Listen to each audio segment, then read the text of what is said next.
Mayaba Mbaye ñëw taxaw fii jël parole il fait hors sujet Ousmane Sonko par-ci Ousmane Sonko par-là le Pastef par-ci le Pastef par-là jaxaseeg askan bool ne askan bu pare en général du fi sax xaar li ko fi indi vote jóg dem yoonam mais comme disait John mais on devait commencer par les commissions, obliger chaque député à être dans au moins 3 commissions. C'est une obligation. Deuxièmement, à chaque réunion de commission, nous émarger pour prendre les absences et punir de la même manière. Je m'excuse, président, de le dire, est-ce que vous avez demain en commission des finances. Il a fallu que le président sorte du vote pour que la commission ait pour nous faire un travail très important. Donc, il faut ñu bàyyi xel lu bare ñun bu fekkoon res am na ak jom lii du am on se dit la vérité jërëjëf li ci des nag mooy soutenir Marième Mbacké li mu wax maa ngi moom ñooy dëkkaale dëkkuwaayam ak sama bos lag bi moo nu dox ñetti weer yu nekk lag bi lakk barki dem bi ñu jógee en travail de commission ici à 18h dama yegg sama kër mais pour ma dugg sama biir kër sax problème la de 16h à 22h lac bi lac le ministre de l'environnement tegu fa tànkam il n'est même pas venu s'enquérir de la situation mais alhamdoulilah toutes les autorités de Maristes étaient là-bas Marième Mbacké était là-bas les députés étaient là-bas les maires étaient là-bas le commandant était là-bas le préfet est venu donc moom mi nga xam ni liñ ko dénk pour mu sàmm ko sax ma ngay lakk bay jeex la directrice des lacs ñëwul moom ci boppam ñëwuñu il faut ñu jóg te xool loolu ba xam nu muy demee wax ji nag bu dëgëree ñu ngi jéggalu taxul ñuy jóg mais ku lu xàqu la kan moral dëgg rek mu la yàlla bëgg te wax nañ ko nañu am jom tey liggéey fii allahumma salli ala sayyidina Muhammadin wa sallim. Merci honorable. Thierno Alassane Sall, vous avez la parole. Abdoulaye Tall se prépare. Ah non, vous parlez en dernier. Avant-dernier plutôt. Abdourahmane Diouf se prépare.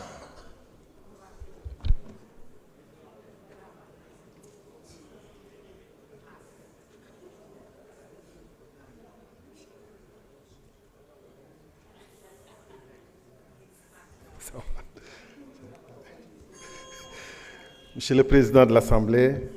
Madame la Secrétaire d'État, mes chers collègues, en particulier les honorables collègues de ce côté, je vous salue respectueusement. li président li ki ma jiitu wax léegi moom lay wax dama am kersa ak njàqare ba ñu indi proposition de loi bi ndax am na ku ko fi wax d'ailleurs lenn tax ko jóg lu muy 35 députés opposition bi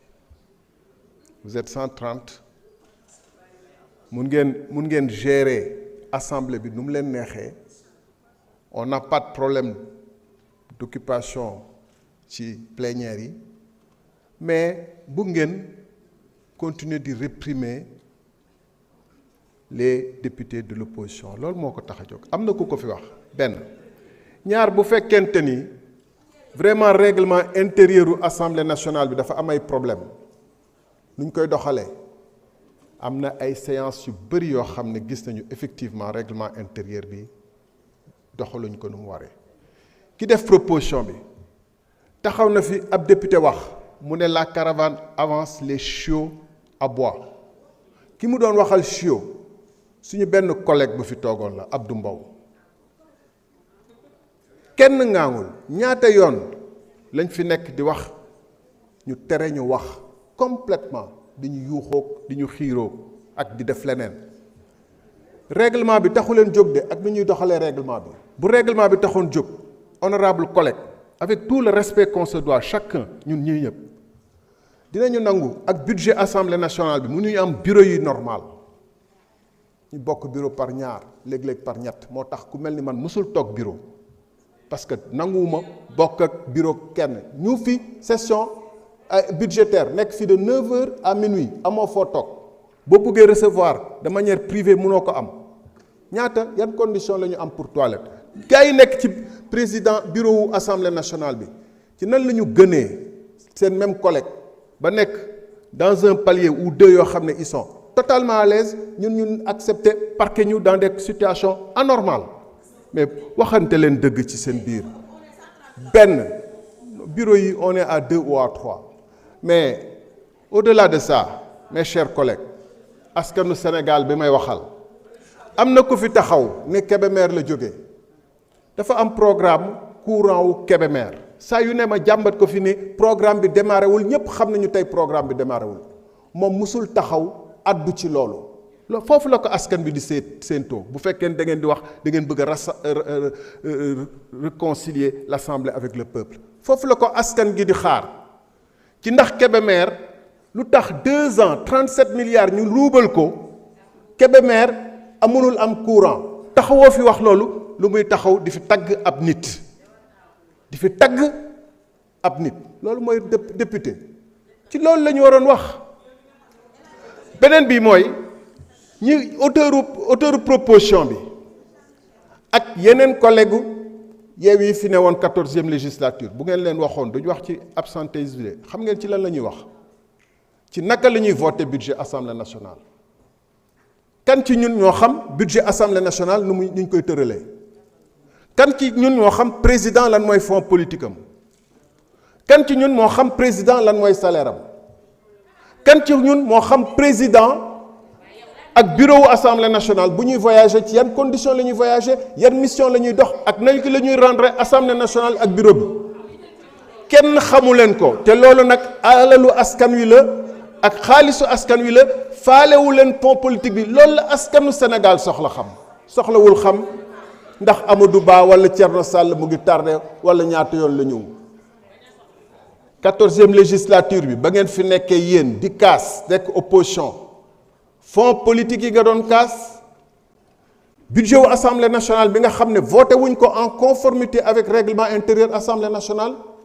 ak yu mel nii ñi nga xam ne moom mooy doxal réew ci kanam moom ngeen doon kaas li ngeen doon kaas mooy li ma wax fii léegi muy 37 milliards yu réer naka la ñuy defee ay audition ba xam naka la demee parce que xaalis boobu ñun ñoo ko fi voté joxe dogal pour ñu def courant pour population yi nga xam ne ñoo leen fi yabal mais donc la réalité mooy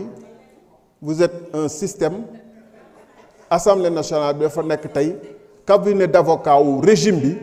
di tagg régime bi di ko protéger mais fàtte population bi ba pare bëgg a gëmloo ni loi bi pour redevabilité parce que population bi moo koy laaj nekkul loolu. jërëjëf.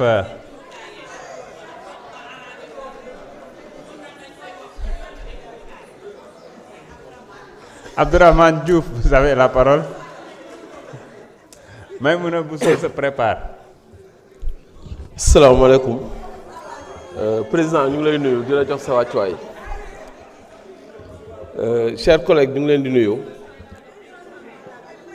madame la ministre ñu ngi lay nuyu di la jaajëfal bu baax di la féliciter ci sa taxawaay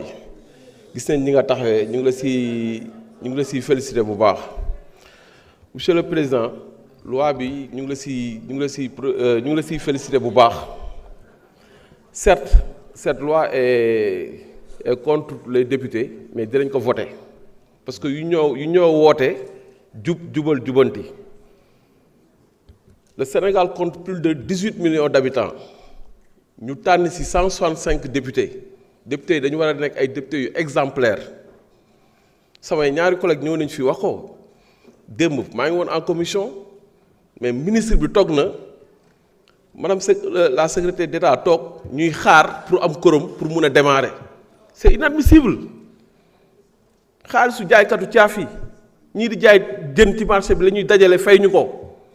jëndal ñu oto di ñu jox carburant